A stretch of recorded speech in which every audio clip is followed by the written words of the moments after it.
Of all the words Jesus ever spoke, every parable, every sermon, every quiet conversation by a well or on a mountainside, there is only one time the Gospels record him writing anything down, and the Bible never tells us what he wrote. Think about that for a second. The most influential human being in history, a man whose words have been translated into every language on earth, bent down in the dust of the temple courtyard and wrote something with his finger. And whatever it was so devastating that an entire mob of religious leaders dropped their stones and walked away, one by one, starting with the oldest. What could he possibly have written that did that? This is the story of the only written message of Jesus Christ, a message so powerful it emptied a courtyard, saved a woman's life, and has haunted scholars for 2,000 years, because nobody knows what it said. To understand what happened that morning, you need to understand where Jesus was and what he was walking into, because this wasn't a random encounter. It was a trap, and the people who set it had been planning it for weeks. It was early morning in Jerusalem during the Feast of Tabernacles, one of the biggest religious festivals of the year. The temple was packed. Pilgrims had traveled from all over Israel to be there, and Jesus had been teaching in the temple courts, which was already making the Pharisees and the teachers of the law extremely uncomfortable. See, by this point in his ministry, Jesus had become a serious problem for the religious establishment. He was drawing massive crowds. He was healing people on the Sabbath, which they considered a violation of the law. He was eating with tax collectors and sinners. And worst of all, he was claiming an authority that they believed belonged only to God. The Pharisees needed to discredit him, but they couldn't just arrest him because the crowds loved him. They needed him to say something that would either turn the people against him or give the Romans a reason to intervene. So they came up with a plan. And the plan involved a woman. The Gospel of John, chapter 8, tells us that the teachers of the law and the Pharisees brought a woman who had been caught in adultery. They made her stand before the group and said to Jesus, "Teacher, this woman was caught in the act of adultery. The law of Moses commands us to stone such women. Now, what do you say?" John makes it very clear what was happening here. He writes, "They were using this question as a trap in order to have a basis for accusing him." Now, before we go any further, let's talk about what made this trap so brilliant, because it really was clever. They had essentially created a situation where Jesus had no good answer. If Jesus said, "Yes, stone her," he would contradict everything he had been preaching about mercy, forgiveness, and compassion. The crowds who loved him for his message of grace would be confused and disillusioned. On top of that, under Roman law, the Jewish authorities didn't have the legal right to carry out capital punishment. So, if Jesus endorsed the stoning, he could be reported to the Romans for inciting an illegal execution. But if Jesus said, "No, don't stone her," then he would be publicly contradicting the law of Moses. Leviticus chapter 20 and Deuteronomy chapter 22 both prescribe death for adultery. And for a Jewish teacher to openly reject the Torah would be the end of his credibility. The Pharisees could point to him and say, "See, he doesn't respect the law of God. He's a false teacher. Stone her, and he loses the people and possibly gets arrested by the Romans. Let her go, and he loses his authority as a teacher of God's law." There was no middle ground, or so they thought. But there's something else about this scene that most people miss. Where is the man? The text says she was caught in the act of adultery. That means there was a man involved. Adultery is not a solo activity. Under the law of Moses, both parties were supposed to be punished. Leviticus 20 verse 10 says, "If a man commits adultery with another man's wife, both the adulterer and the adulteress are to be put to death." Both. Not just the woman. Both. So where was he? The fact that they only brought the woman tells you everything you need to know about their motivations. They didn't care about justice. They didn't care about the law. They were using this woman as a pawn to trap Jesus. She was a means to an end. And that detail is important for understanding what happens next. So here is Jesus, surrounded by a growing crowd, with this terrified woman standing in front of him, and a group of religious leaders demanding an answer. The entire courtyard is watching. The tension is unbearable, and Jesus does something nobody expected. He bends down and starts writing on the ground with his finger. The Greek word John uses is katagraphen, which can mean to write, to draw, or to trace. Some scholars argue it implies writing specific words or sentences. Others suggest it could mean drawing or making marks. But most translations render it simply as wrote. He just bent down and wrote in the dirt. Now imagine you're one of the Pharisees standing there. You've just sprung what you think is the perfect trap. You've dragged this woman into the temple courts. Everyone is watching. You ask your carefully crafted question, and the rabbi you're trying to destroy just ignores you. He crouches down and starts writing in the dust, like you're not even there.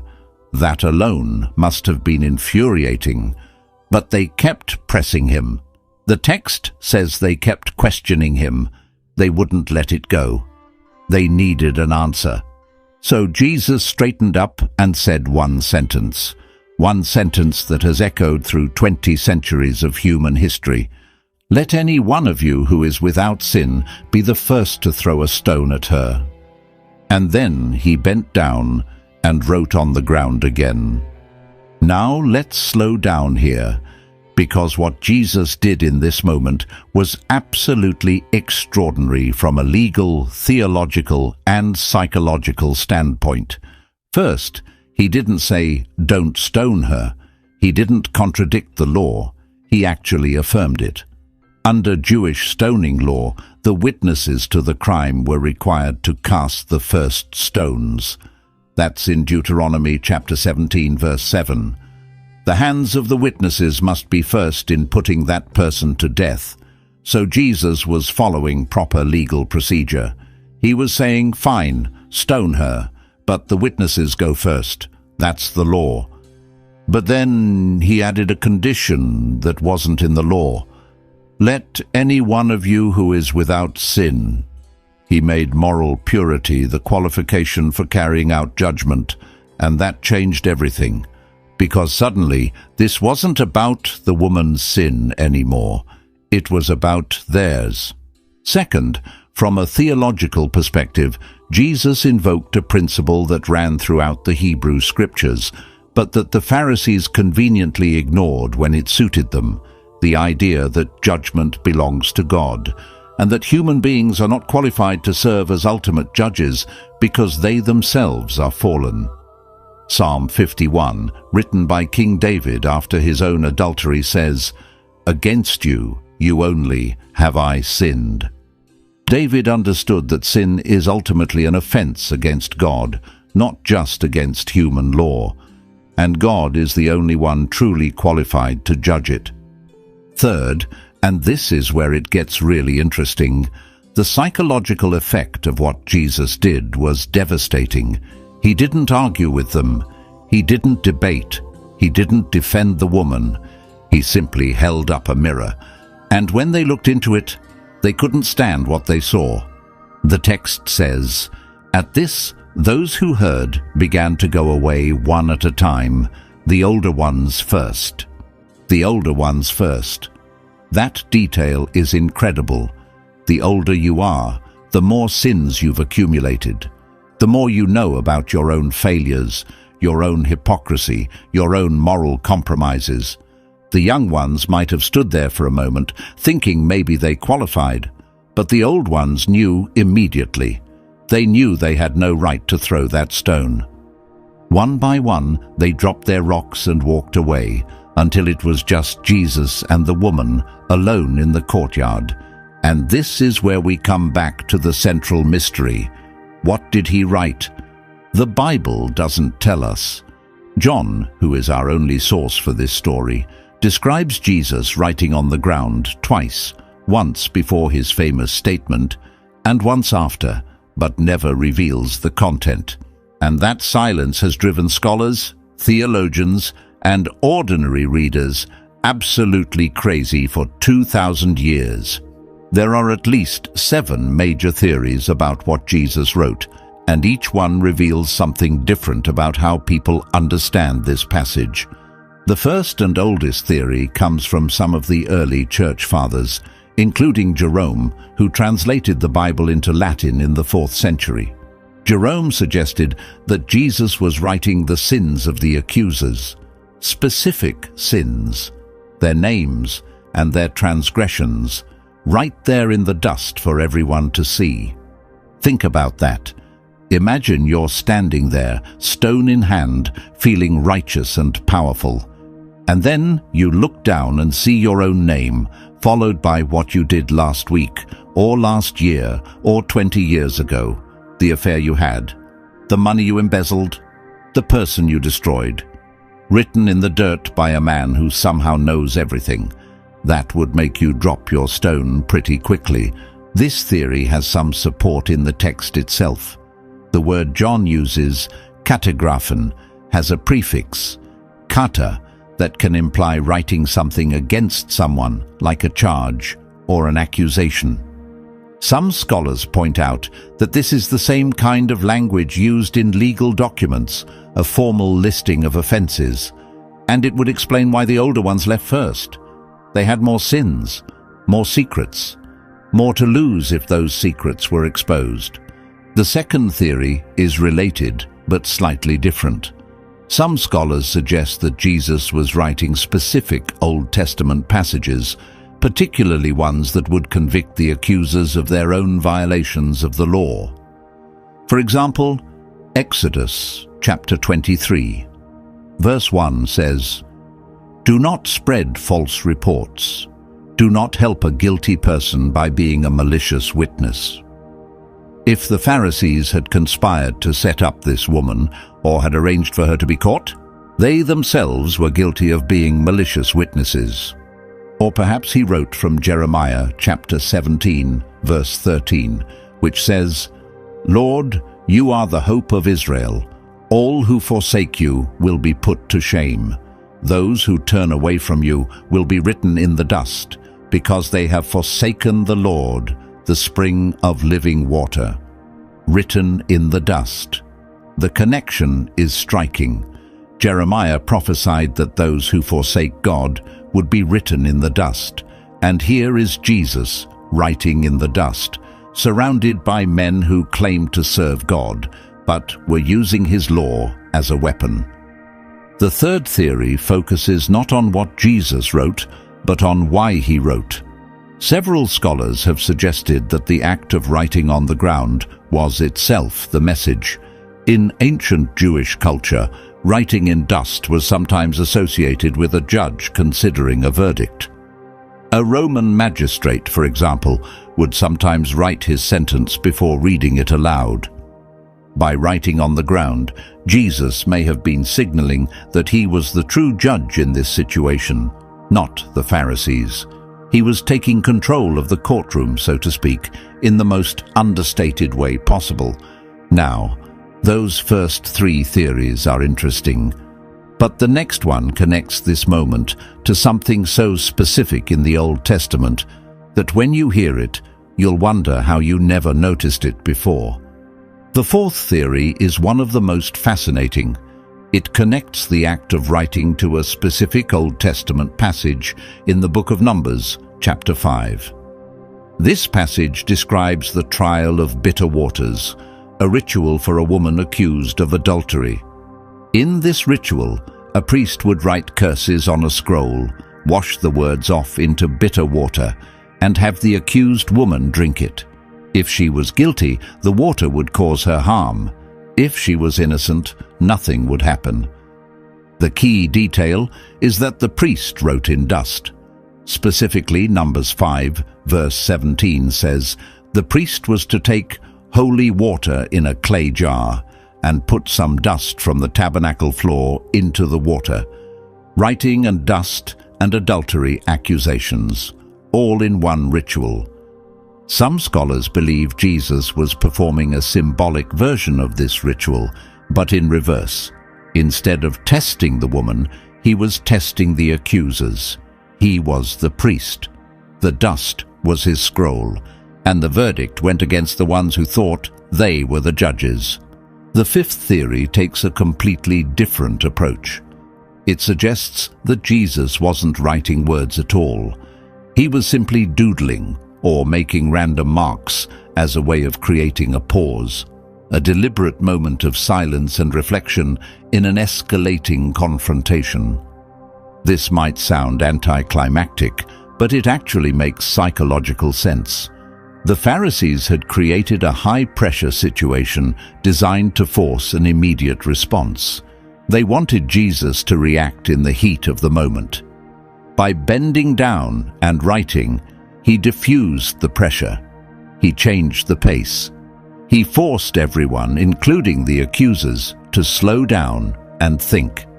Sometimes the most powerful response to aggression isn't a counterattack, it's silence. And Jesus was a master of that. At this point, you might be thinking, okay, we've covered 5 possibilities. Surely one of them is the answer. But the last 3 theories go somewhere completely different. And the 7th one, when we get there, might actually change how you read this entire passage. The 6th theory comes from a legal perspective. Under Jewish law, a judge who was asked to render a verdict in a capital case was supposed to deliberate carefully. Rushing to judgment was considered unjust. By writing on the ground, Jesus may have been demonstrating that, unlike the Pharisees, he was taking this matter seriously. He was deliberating. He was weighing the evidence. And when he finally did speak, his verdict was devastating precisely because it was measured and calm. "Let any one of you who is without sin be the first to throw a stone at her." Not shouted, not angry, just stated as a matter of legal fact. The 7th theory, and this is the one that haunts me the most, is that Jesus wrote the 10 Commandments, or at least some of them. Here's why this matters. In the Old Testament, God wrote the 10 Commandments on stone tablets with his finger. Exodus 31 verse 18 says, "The Lord gave Moses the 2 tablets of the covenant law, the tablets of stone inscribed by the finger of God." And here, in the temple courtyard, Jesus was writing on the ground with his finger. The parallel is unmistakable.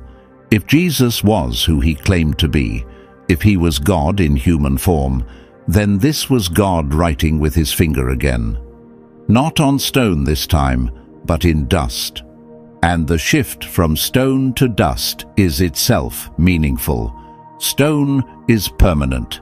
Dust is temporary. The law written in stone condemns, but the message written in dust can be swept away. Mercy, unlike judgment, doesn't leave a permanent record. Paul wrote in 2 Corinthians chapter 3 that the law was a ministry of death, written and engraved on stones, but that the new covenant was a ministry of the Spirit, written not on tablets of stone, but on tablets of human hearts.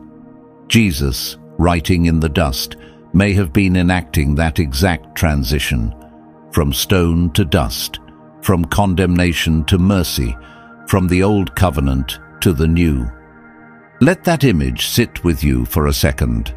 God writing with his finger, not on stone this time, but in dust, the same hand that carved commandments into rock, now tracing mercy into dirt that would blow away by sundown. If that doesn't hit you, read it again.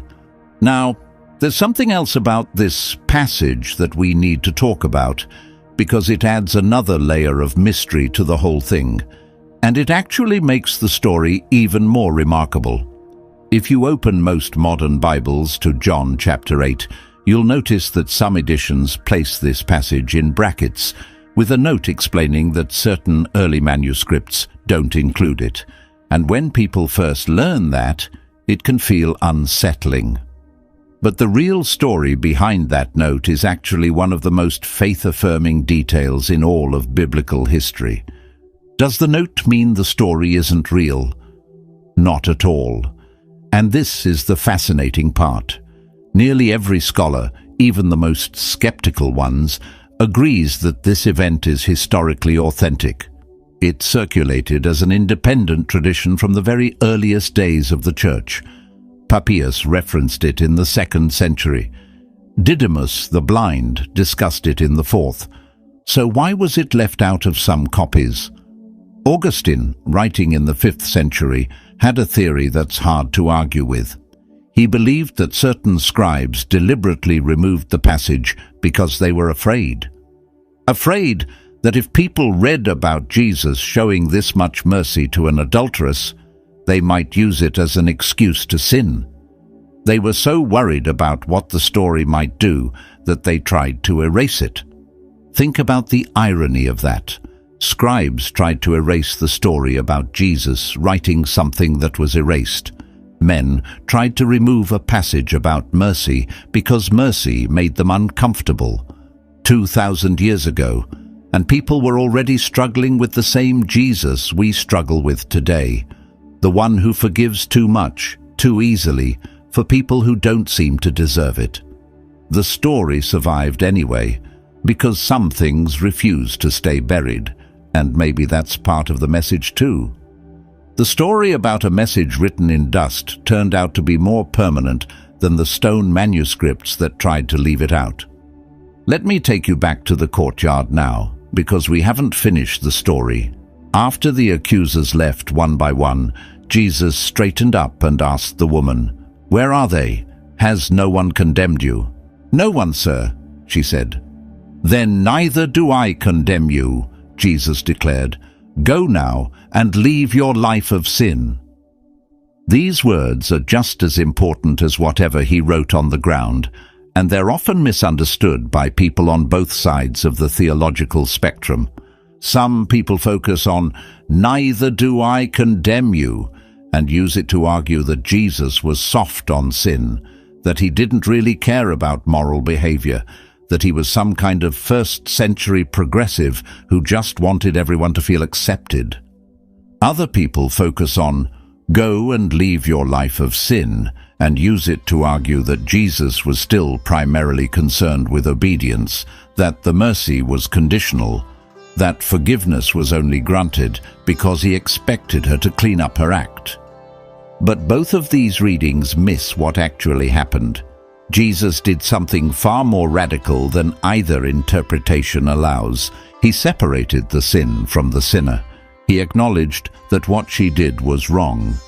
"Leave your life of sin" is not ambiguous. He wasn't pretending adultery was acceptable, but he also refused to reduce her to her worst act. He saw a human being where the Pharisees saw a prop. He saw a life worth saving where the religious leaders saw a legal technicality. And he did it without compromising either justice or mercy. The law was upheld. He didn't say the law was wrong. He said the executioners were disqualified, and by doing that, he revealed something profound about the nature of divine justice, that it's not about punishing the guilty as much as it's about transforming the broken. This is what makes the question of what he wrote so endlessly fascinating, because whatever those words were, they accomplished something that seems impossible. They simultaneously upheld the law and extended mercy. They convicted the accusers without condemning the accused. They revealed hypocrisy without humiliating anyone, because the words were written in dust, not spoken aloud. The accusers could read them and leave quietly without being publicly shamed. Even in his judgment, Jesus was merciful. Now let me share something that I find personally extraordinary about this passage. It's the only time in the Gospels that Jesus is recorded as writing. He spoke thousands of words that are preserved in the Bible. He told parables. He gave sermons. He had private conversations. He prayed aloud. He cried out from the cross. But he only wrote once, and those words were not preserved. Some people find that frustrating. They want to know. They feel like the Bible owes them this information. But I think the silence is intentional. I think the fact that we don't know what Jesus wrote is part of the message. Because here's what we do know. Whatever he wrote, it was written in dust. It was temporary. By the end of the day, foot traffic would have erased it. By the next morning, it would have been indistinguishable from the rest of the courtyard floor. The most powerful written message in human history was designed to disappear, and that tells you something about what kind of teacher Jesus was. He wasn't interested in creating permanent records of people's failures. He wasn't interested in building monuments to sin. He wrote in a medium that would be erased, because that's what mercy does. It erases. Psalm 103 says, "As far as the east is from the west, so far has he removed our transgressions from us." Isaiah 43 says, "I, even I, am he who blots out your transgressions for my own sake, and remembers your sins no more." God writes in dust. That's the theology of this passage. Whatever he recorded about those men, whatever sins he listed, whatever commandments he inscribed, they were written in a medium that would not last, because the point was never the permanent record of sin. The point was the permanent offer of grace. The stone tablets lasted. The dust writing didn't. And maybe that's the whole sermon, right there.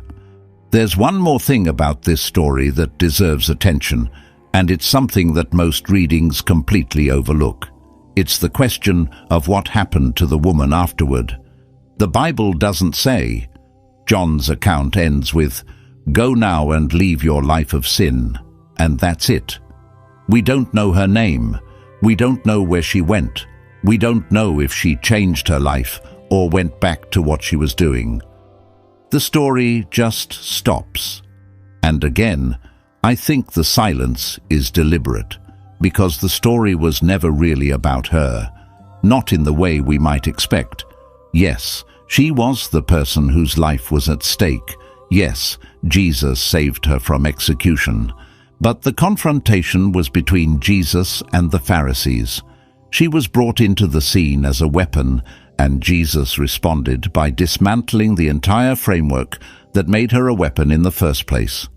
He didn't just save one woman. He exposed a system where religious authority was used as a tool of control rather than a source of healing. A system where the law was weaponized against the vulnerable, while the powerful exempted themselves. A system where a woman could be dragged into public to die while the man who was equally guilty walked free. And this is why the story resonates across time and across cultures. Because that system didn't end in the 1st century, it's still operating today. People are still being judged by those who have no right to judge. Laws are still being applied selectively. The vulnerable are still being sacrificed to protect the powerful. And the gap between public righteousness and private behavior is still as wide as it ever was. Jesus saw all of that in one moment, in one dusty courtyard, on one morning in Jerusalem, and he responded not with a speech or a miracle or a display of power. He just bent down and wrote in the dirt. There's a tradition in some Eastern Orthodox churches that the woman in this story was Mary Magdalene. There's no biblical evidence for that, and most scholars reject it. But the tradition exists because people have always wanted to give her a name. They've wanted to follow her story beyond this one terrible morning. They've wanted to know that she took Jesus at his word and that her life changed. And maybe that desire, more than any scholarly theory, tells us the most important thing about what Jesus wrote. Because whatever those words were, they created space. Space for a woman to walk away alive. Space for a group of angry men to walk away humbled. Space for everyone in that courtyard to start again. The words disappeared. The space remained. 2,000 years later, we're still standing in it. Let me circle back to the theories one more time, because there's an eighth possibility that doesn't get talked about enough, and it's the simplest one of all. What if Jesus wrote nothing meaningful? What if the act itself was the entire point? Consider this. The Pharisees came with a question designed to trap Jesus into a verbal response. They wanted words.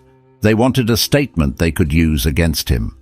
The entire trap depended on Jesus saying something, and Jesus refused to play. He bent down and wrote in the dust, and in doing so, he shifted the entire dynamic of the encounter. He turned a verbal confrontation into a visual one.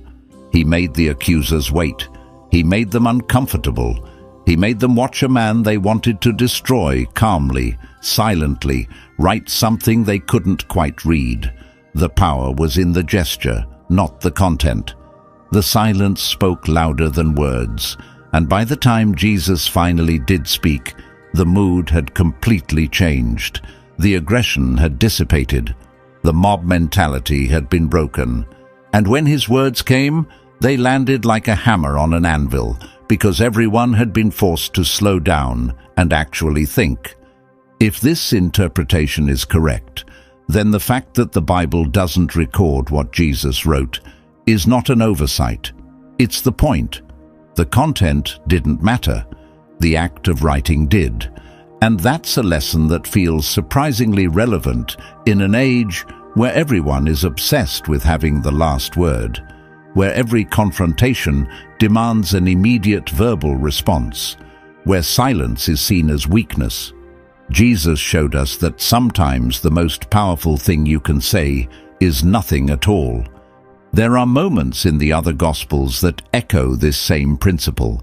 When Jesus stood before Pilate and was asked, "What is truth?" he didn't answer. When Herod asked him to perform a miracle, he said nothing. When the crowds demanded he prove himself, he walked away. Jesus understood something about power that most people never learn, that responding to every provocation on the provocateur's terms is a form of surrender, that true authority doesn't need to defend itself, that sometimes the strongest move is to kneel down, write something in the dust, and let the silence do the work. The Pharisees came to that courtyard with stones and certainties. They left with empty hands and unanswered questions, and 2,000 years later, we're still asking the same question they must have asked as they walked away. What did he write? I don't think we'll ever know, and I don't think we're supposed to, because the not knowing is part of the gift. It keeps us coming back to this story. It keeps us wondering. It keeps us kneeling down in the dust ourselves, looking for words that have already been erased by the wind. And maybe that's the final lesson, that the most important messages aren't the ones carved in stone. They're the ones written in dust, temporary, fragile, easily erased. Because mercy is like that. It doesn't keep a permanent record. It doesn't hold your failures over your head forever. It writes them in a medium that won't last, and then it looks you in the eye and says, "Neither do I condemn you. Go and leave your life of sin." Whatever Jesus wrote that morning, it was enough. It was enough to silence the accusers. It was enough to save a life, and it was enough to remind every person standing in that courtyard, and every person who has read this story in the 2 millennia since, that the ground we stand on is always dust. And the God who writes in dust is a God who knows how to forgive. That's the only message of Christ that the Bible never recorded. And somehow, even without the words, we got the message anyway. If this story made you think, if it challenged something you believed or opened a question you hadn't considered, the video on screen right now goes deeper into another moment in the Gospels that most people misunderstand completely. Click it now, and I'll see you there.